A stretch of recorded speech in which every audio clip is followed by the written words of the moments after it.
Hey, it's Cristin from CristinOnDemand.com, and on this channel, you will find videos all about teaching ESL online for new, aspiring, and veteran teachers. So on this channel, if you're new to my channel, you will find videos, like I said, all about teaching ESL online and about teaching online in general. So if these are videos that you are interested in, go ahead, hit that subscribe button, ring that little bell so you don't miss a thing.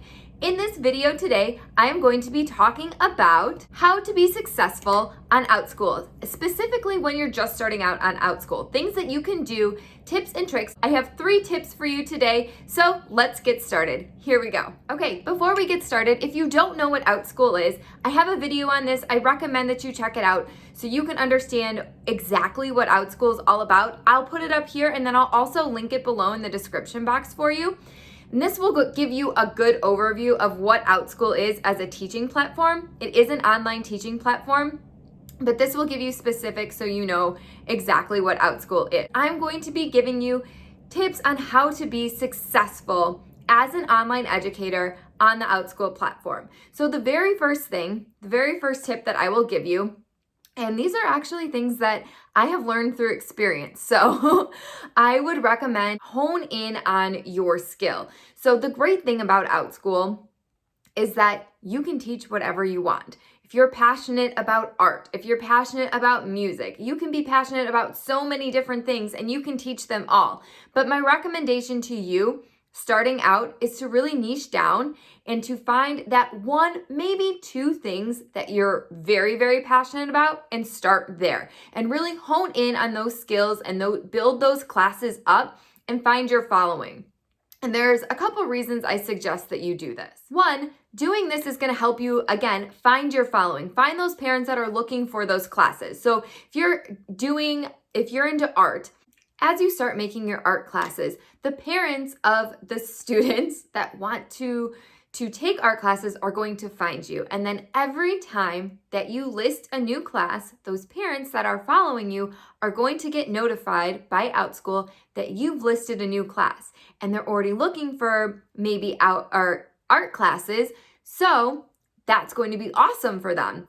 They're going to say, hey, teacher so-and-so, we're already following them because they make these amazing art classes, and look, they've listed another one. Let's go check it out. And they've listed another one. Let's go check it out.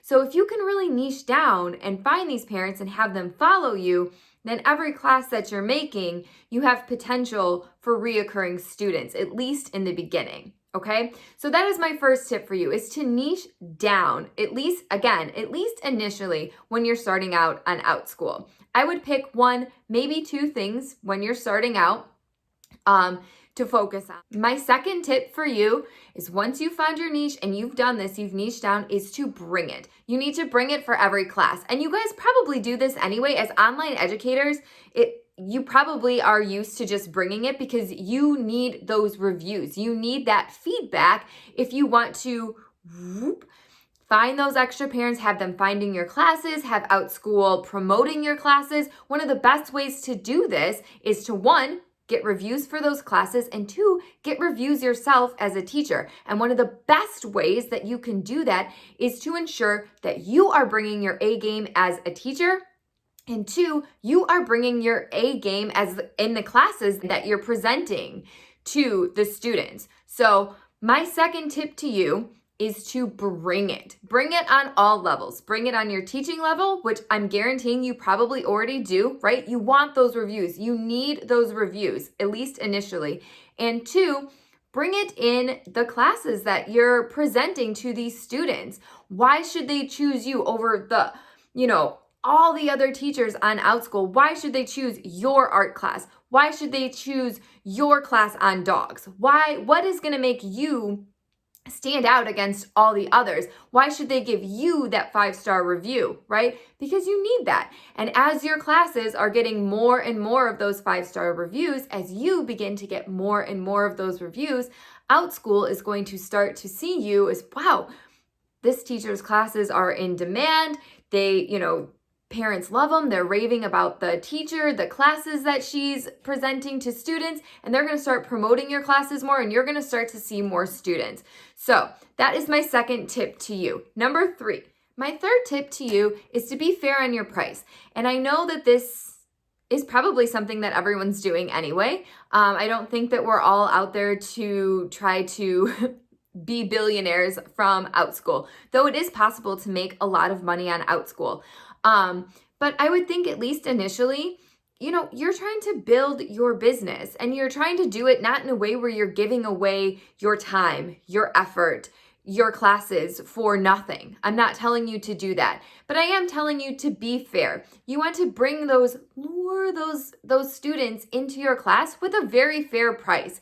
And once you can show those students, like, hey, come in, come check out my class. Look how great of a teacher I am. Look how great my curriculum is.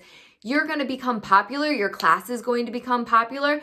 And then from there, as you see that demand for your class go up, economics here, supply and demand, you're going to be an in-demand teacher. Your class is going to be in demand, and then you can raise that price on that class due to the supply and demand for it, right?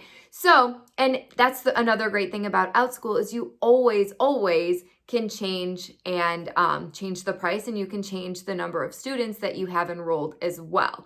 So, that's another thing, kind of a bonus tip here.